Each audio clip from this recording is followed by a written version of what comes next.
The way we dance has clearly changed over the centuries. And where we dance, that has quite a history too. Nowadays, hot night spots are usually found in old warehouses or railway arches. But don't be fooled by all the gurning and sweating and shape throwing.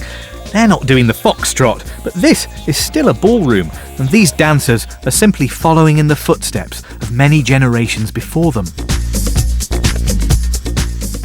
The reasons they come have always been the same: to show a few moves, to flirt, to cop off. But the places they've come to do it in have changed as often as the cut of their dancing pants. This is a brief history of where Britons have come to boogie.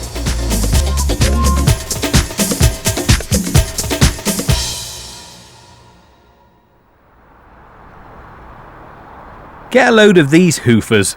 They're stabled in Streatham Hill, a bit of London untroubled by any glamour. Caesar's has been above the door since the early 90s. In former lives, it's been called the Cat's Whiskers, the Studio and the Ritzy. But in its first and most durable incarnation, it was the Locarno. And now we're taking you over to the Locarno Streatham to learn something of the latest dances. Here's one you can all dance.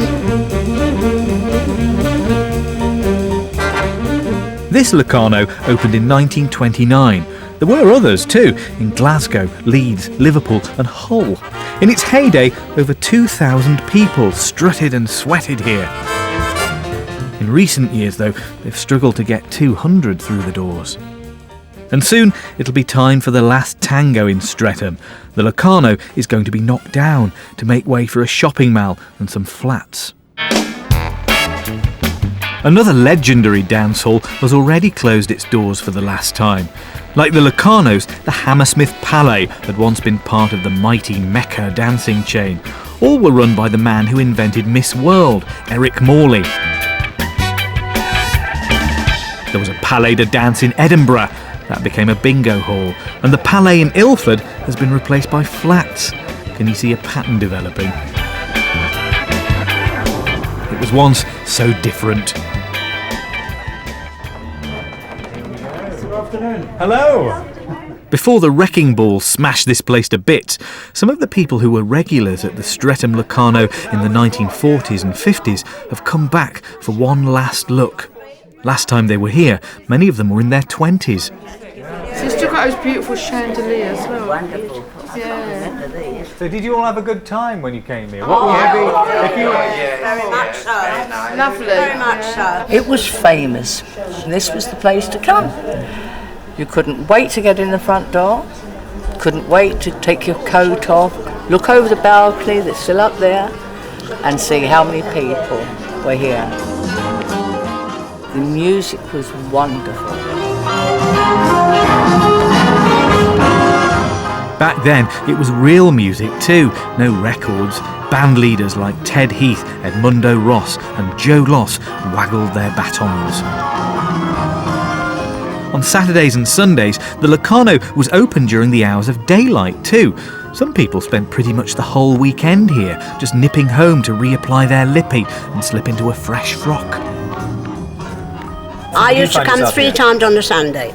Coffee morning, 11 till 1, 2 till 5, and then I used to go home for tea and come back again 7 till 11. But, I mean, why were you coming back so much? Well, it was like a drug, you know. She's like they've got drugs today. Good dancer. It's like a gambler, really, isn't it? So you were hopeless addicts? Is that what you're telling me? Right. That's all you had. You know, it was dancing.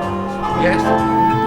Oh no, I'm doing the wrong thing, They're trying to get me hooked on their crazy modern rhythms too, but some habits are hard to pick up straight away. And turn. Right. That's right. And then go back. And then go back to the wall. 1, 2, 3. Maud, we're dancing. Even though I'm rubbish, I'm lucky enough to get a lot of excuse me's, probably because there's only one other bloke on the dance floor. It used to be the boys who did the asking. 3 or 4 men used to come and ask you to dance at once. How did you choose? The first one that got there. Okay, so it was first come, first served, was it? Yes. Forward and sideways. You came in as a single girl. You had to make yourself a little bit prominent. Otherwise, nobody asked you to dance. And if they fancied you, they'd ask if they could take you home. That's right. And do you go swimming and all? But I mean, it was... was that the chat-up line? It was all very proper, wasn't it? Oh, yeah, we're all very decent. All very proper. Yeah, all very proper. Well, you said we'll see you next week, or next tomorrow night, or whatever. There was no funny business. Oh, I used to. Not first time. Take you to the front door, I hope you're saying. Oh, only. Yeah. Oh, a little kiss and a cuddle. Yeah. That was it. She wants to have a dance next to you. Oh, yes. Sometimes a kiss and a cuddle can change the course of your life. 4 of our ladies met their husbands here. I stood at the top of the stairs and I thought, oh no, I don't feel like going down there. Then I thought, Irene, you've got to walk down there. And then I stood by the poster and thought, well, I hope someone comes and asks me to dance. And my husband did, well, he wasn't my husband then, he came and asked me to dance, and he was a lovely dancer. After that, when I was demobbed, we got married and then we spent all our lives dancing at the Locarno. Yes. It was lovely. Yes, I'd be very sad to see it pulled down. I shall. Oh, yes, I should when be it very closed. sad because it's Yes. one of a kind. That's right. But there are a few elite dance halls which have escaped closure and which have been around for far longer than the Locarno. 2 centuries before this crowd first cut up a rug, the very first commercial ballrooms opened. This is one of the survivors. It's in Bath, and this is where Jane Austen went to shake her booty. In the 18th century, the red-hot night spots were the assembly rooms.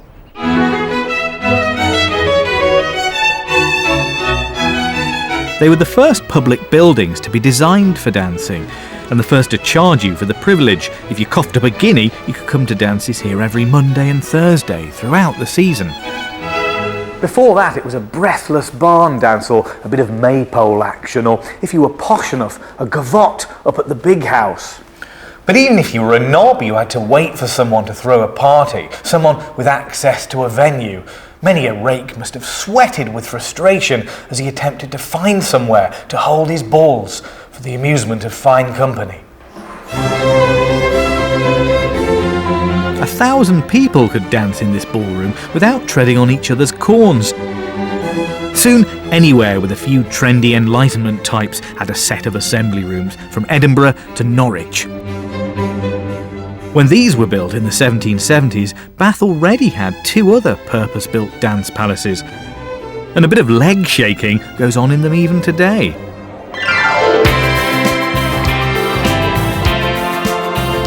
Look at them go at this charity ball. Back in the 18th century, the novelty wasn't just having a purpose-built venue for dancing, it was also the different sorts of people you got to dance with.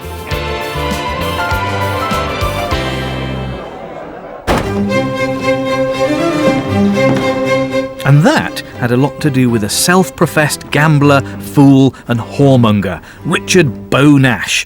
He was Master of Ceremonies here from 1705 for almost 50 years. Beau was the MC, so he set the rules. Rule 1, dress fabulous. Rule 2, no attitude on the dance floor. Rule 3, mingling and lots of it, no matter what your social status.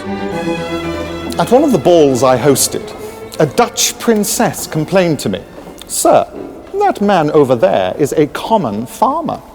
"Is he discourteous?" I asked. "No," she replied, "he is not."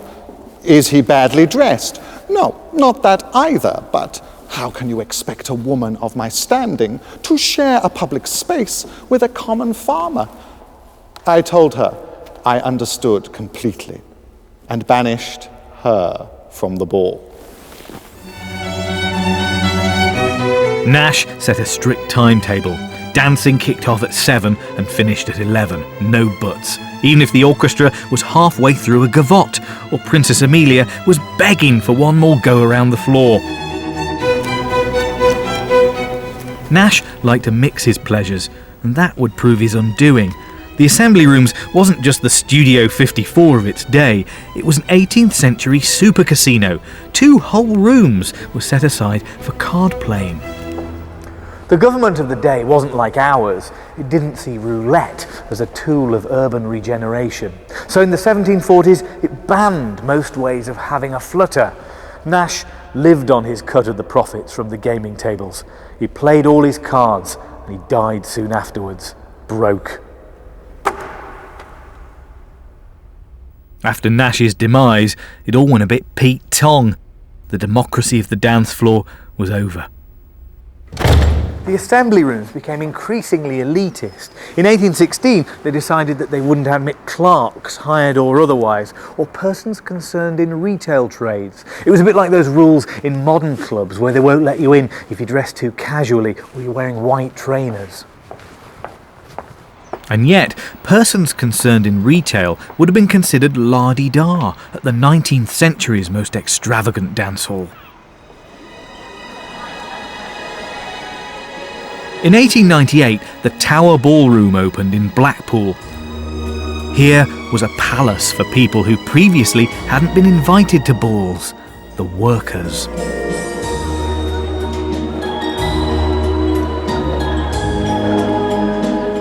Blackpool was the first place to tap into an emerging market, factory hands from northern towns with a bit of brass in their pockets. By the turn of the century, Blackpool had 3 massive ballrooms. They were vast factory floors for the mass production of waltzes, foxtrots and snogging. And this one was the market leader.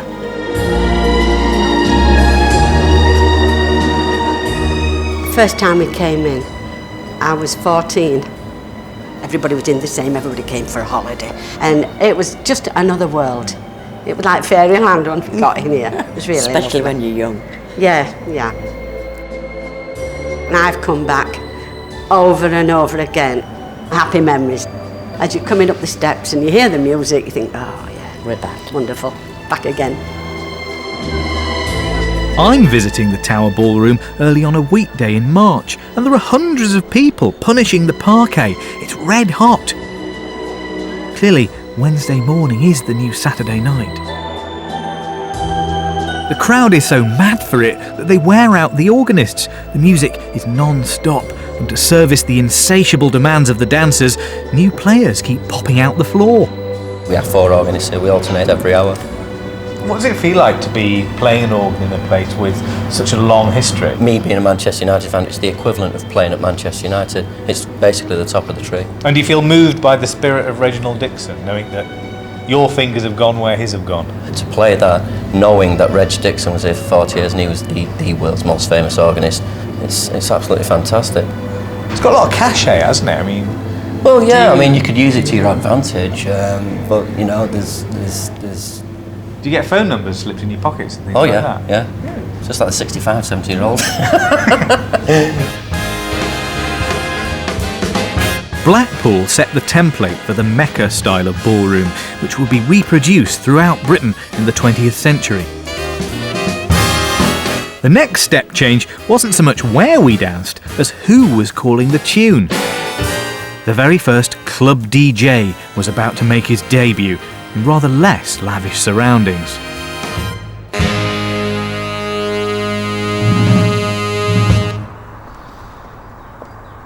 This block of flats in a suburb of Leeds used to be a benevolent society called the Loyal Order of Ancient Shepherds, and here, in an upstairs function room in 1943, for the first time, someone charged people to dance to records.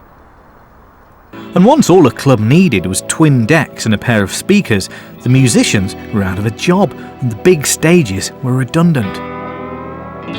So it was the DJ who emptied the dance floors of the Palais and the Locarnos, but as we've seen, the places people dance can't keep it up forever. Dancing is all about occupying the present moment as fully as possible. And that present moment passes, just as dances go out of fashion, just as people's favourite tunes keep changing, just as couples meet, settle down, and find their lives full of other distractions. What is this place without people dancing in it? Just an empty space. What mattered here was the relationships people formed and the fun they had. Of course, the dance goes on to a different beat, fun is still being had in different kinds of dance halls. But not here. Get your coat, it's being pulled down.